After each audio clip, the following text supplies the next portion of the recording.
Hello everyone, welcome you all in Limitless Learning Point. Today I am going to teach you Economics chapter Consumer Equilibrium. Let's start the video. Consumer Equilibrium chapter is divided into two parts, utility analysis and indifferent curve analysis. Today we are going to study utility analysis. Firstly, I want to tell you who is consumer. A consumer is an economic agent who uses goods and services for direct satisfaction of his or her wants. इसका मतलब ये हुआ कि consumer कौन होता है। हमारा consumer वो होता है जो कि गुड्स को कंज्यूम करता है।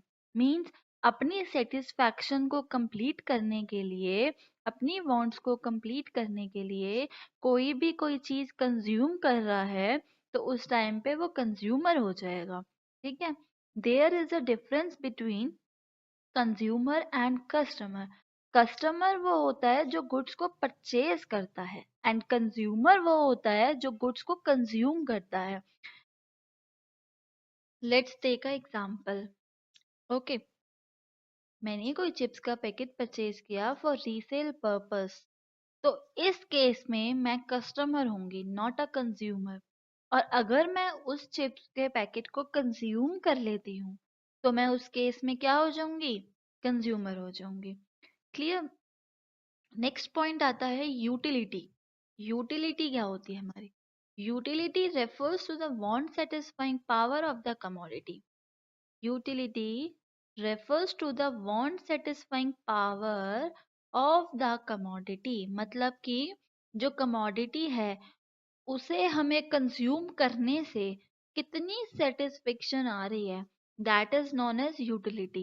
Example, suppose if you consume a cup of tea and you get some satisfaction, that satisfaction is known as utility। means तुम्हें चाय पीने से जितनी भी सेटिस्फेक्शन आ रही है वो सारी सेटिस्फेक्शन हमारी क्या कहती है? यूटिलिटी होती है। ठीक है। Utility can be measured in two ways. First is cardinal and next is ordinal. Cardinal जो है हमारी किसने दी है? अल्फ्रेड मार्शल ने। कार्डिनल हमारी अल्फ्रेड मार्शल ने दी है। अल्फ्रेड मार्शल जी कहते हैं कि जो हमारी यूटिलिटी है हम अपनी यूटिलिटी को नंबर्स में डिफाइन करें। मीन्स अगर मुझे एक चिप्स का पैकेट खाने से एक ही यूटिलिटी मिल रही है, देन मैं नेक्स्ट चिप्स का पैकेट खाऊंगी तो मुझे सेकंड मिलेगी, सेकंड यूटिलिटी मिलेगी। तो मतलब मैं अपनी यूटिलिटी को नंबर्स में डिफाइन करूं कि मुझे इतना खाने से जी इतनी यूटिलिटी मिल रही है। एंड ऑर्डिनल जो है वो जे आर हिक्स ने दी है। ये कहते हैं कि हम अपनी यूटिलिटी को रैंक्स में दें, first rank, second rank, third rank. Okay. Next concept is T U and M U. अब जो यूटिलिटी होती है वो टू टाइप की होती है, total utility and marginal utility. सबसे पहले पढ़ते हैं टोटल यूटिलिटी।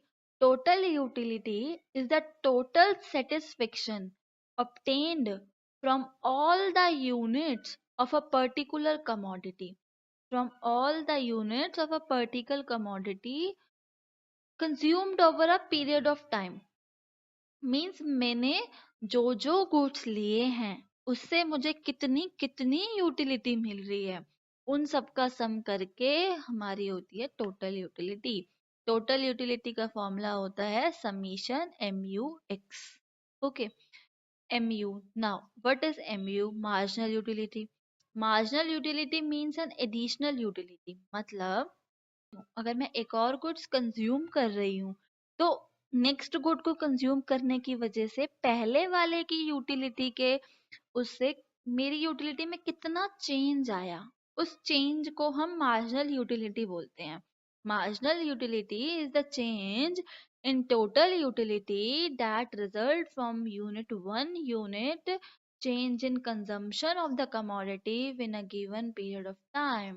मतलब उसी टाइम के दौरान अगर मैं एक और कंजम्पशन करती हूँ तो उससे कितना चेंज आता है, that is known as marginal utility. Marginal utility का फॉर्मूला होता है T U N minus T U N minus one. अब ये ज्यादा तुम्हें टेबल से समझ में आएगा।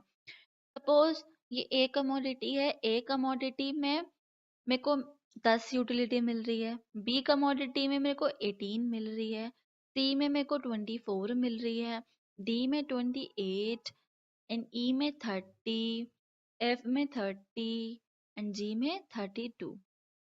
ठीक है, अभी बताया है मैंने मार्जिनल यूटिलिटी क्या होता है, डिफरेंस। मतलब अगर मुझे बी की निकालनी है तो मैं इससे पहले वाला इसमें से माइनस करूंगी, और ए के पहले कुछ तो नहीं है, ए के पहले क्या होता है, जीरो। तो वो 10 में से जीरो गए कितना होता है, 10। 18 में से 10 गए कितना होता है, 8। और 24 में से 18 गए कितना होता है, 6। ऐसे हमारी मार्जिनल यूटिलिटी क्या होती है, कैलकुलेट होती है। Marginal utility can be zero and marginal utility can be negative, but TU cannot be zero and cannot be negative. Okay. जब हम इसको अपने डायग्राम में प्लॉट करेंगे तो हमारा TU कर्व कुछ इस तरीके से बनेगा। Firstly upward direction, then downward direction, and MU कौन सा होता है, डाउनवर्ड। MU downward sloping. इससे हमें क्या पता चलता है, इससे हमें ये पता चलता है कि MU एंड TU में रिलेशन है। क्या रिलेशन है वो जानते हैं। TU MU में रिलेशन ये है कि जब तक ये MU पॉजिटिव है, जब तक TU क्या होगा, इंक्रीज करेगा। TU increases as long as MU positive. Okay, when MU is zero and T U is maximum. देखो ये टी यू मैक्सिमम है और ये एम यू जीरो है। कौन से पॉइंट पे है, एफ पे, एफ वाले पॉइंट पे है। इस पॉइंट को हम बोलेंगे point of saturation.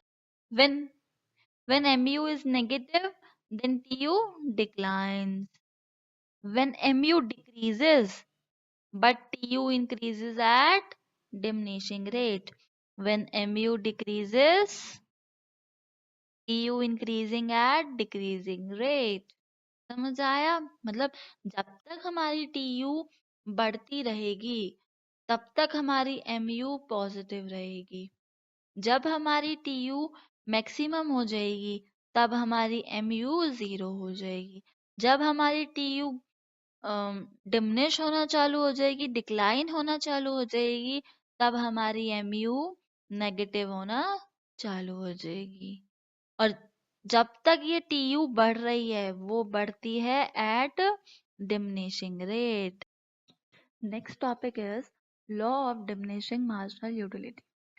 Law of diminishing marginal utility states that as more and more standard of unit of commodity consumed, marginal utility derived from additional unit must decline.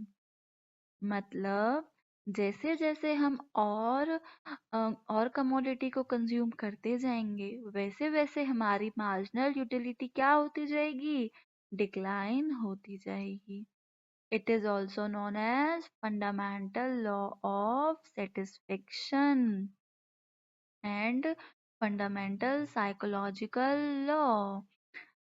Example, suppose मैंने एक burger खाया, ठीक है, मुझे उससे कुछ satisfaction मिली। मैंने second burger खाया, मुझे कुछ सेटिस्फेक्शन मिली। मैंने थर्ड खाया, मुझे कुछ सेटिस्फेक्शन मिली। बट जो मैंने फर्स्ट बर्गर खाया, जितनी सेटिस्फेक्शन मुझे उससे मिली, सेम सेटिस्फेक्शन मुझे सेकंड में नहीं मिलेगी, ना ही थर्ड में मिलेगी। उससे कम मिलेगी सेकंड वाले में, और सेकंड वाले से कम मिलेगी थर्ड वाले में, थर्ड बर्गर में। ठीक है, तो मीन्स सेटिस्फेक्शन जो है वो कम होती जाएगी हमारी जब हम आगे आगे और बर्गर खाते जाएंगे। ओके, नेक्स्ट अजम्पशंस हैं। जो जो लॉ होंगे उनके कुछ ना कुछ अजम्पशंस होते हैं। ठीक है, फर्स्ट अजम्पशन है rational consumer. Rational consumer means एक ही कंज्यूमर होना चाहिए, ये नहीं कि तुम कंज्यूमर्स को चेंज कर रहे हो, और उनके जो डिसीजन है वो सेम होना चाहिए। ठीक है, next is continuous consumption. Means ये नहीं कि एक दोपहर में खाया और एक नाइट में खाया या एक मॉर्निंग में खाया। अगर तुम कुछ कंज्यूम करने बैठे हो और उसकी यूटिलिटी को तुम नोट डाउन कर रहे हो तो वो सारी यूटिलिटी जो होंगी वो एक ही टाइम की होनी चाहिए, उनमें कुछ गैप नहीं होना चाहिए, वो कंटिन्यूअसली होने चाहिए। Okay, next is standard size of unit. Standard size of unit means same quantity consume करनी है। अगर आपने हाफ ग्लास ऑफ वाटर लिया है देन नेक्स्ट में भी हाफ ऑफ ग्लास लेना पड़ेगा।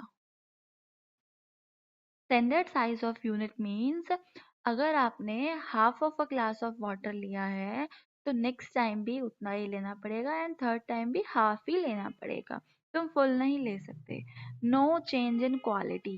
Fourth is no change in quality. जो क्वालिटी फर्स्ट टाइम पे थी, जो क्वालिटी सेकेंड टाइम पे थी, जो क्वालिटी थर्ड टाइम पे थी, ये सेम होनी चाहिए, कुछ डिफरेंस नहीं होना चाहिए। ठीक है, अभी मैंने क्या बोला है, mu क्या होती जाएगी, कम होती जाएगी। उसकी वजह से mu का कर्व कैसा बनेगा, downward sloping. mu can be zero and negative. Downward sloping होता है क्या, mu। Okay, next, exception of law of DMU. मतलब exceptions of law of DMU मतलब कि कहाँ कहाँ पे ये लॉ काम नहीं करता। ये लॉ वहाँ पे काम नहीं करता। First, change in taste and fashion of the consumer. Means अगर बाई चांस वो कमोडिटी को कंज्यूम करते करते वो कंज्यूमर का टेस्ट एंड फैशन चेंज हो गया, टेस्ट एंड फैशन चेंज हो गया, तो उस टाइम पे ये लॉ ऑफ डीएमयू काम नहीं करेगा। और इनकम ऑफ कंज्यूमर, अगर किसी की इनकम बढ़ जाएगी तो वो ज़्यादा कमोडिटी कंज्यूम करेगा, और अगर कम हो जाएगी तो वो कम कमोडिटी कंज्यूम करेगा। तो इनकम जो है वो क्या रहनी चाहिए, इक्वल रहनी चाहिए। Next, abnormal person means abnormal person नहीं होना चाहिए। जो पर्सन है वो नॉर्मल होना चाहिए, उसने कोई ड्रिंक या फिर कोई वो मेंटल प्रॉब्लम उसको नहीं होनी चाहिए। Clear? Thank you for watching my video. Please like and share my video and subscribe my channel